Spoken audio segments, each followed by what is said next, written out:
November 1వ తారీఖు నుంచి నవంబర్ 30వ తారీఖు వరకు మీనరాశి వాళ్ళ ఫలితాలను గనక పరిశీలించుకుంటే, ముందు జాగ్రత్త వలన పొంచి ఉన్న ప్రమాదాలన్నింటినీ కూడా నివారించుకుంటారు.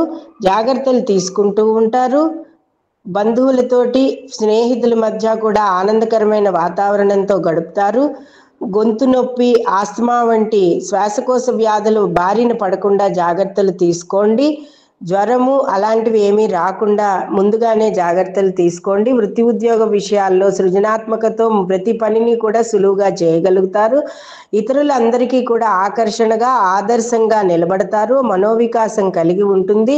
సమస్త దోషాలు తొలగి సకలైశ్వర్యాలు మిమ్మల్ని వరించి ధనాదాయం పెరిగే అభివృద్ధి పదంలోకి మీరు ముందుకు వెళ్తారు. ఏ సమస్య వచ్చినా కూడా సమస్యను అధిగమించే విధంగా ఉంటారు.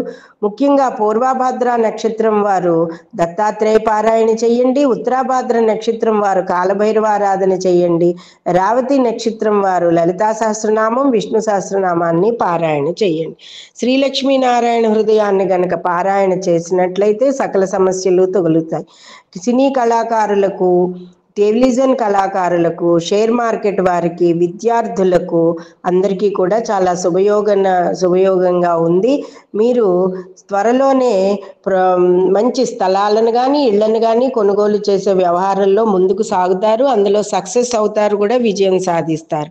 లోన్లు అవి కూడా మీకు సమయానికి అందుతాయి. ఇల్లు కొనుక్కోవాలన్నా, స్థలం కొనుక్కోవాలన్నా, లోన్ రావాలంటే కనుక అవి సమయానికి అందుతాయి.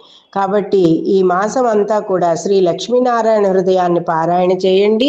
శ్రీం హ్రీం శ్రీం కమలే కమలాలయే ప్రసీద ప్రసీద శ్రీం హ్రీం శ్రీం మహాలక్ష్మీ నమః అనే మంత్రాన్ని మీరు మననం చేసుకోవడం వలన మహాలక్ష్మి అనుగ్రహం కలిగి, పంచమ గురుడు వలన భాగ్యాధిపతి స్థానంలో కుజుడు సంచారం వలన మీకు అన్నింటా అభివృద్ధి అనేది కనబడుతుంది.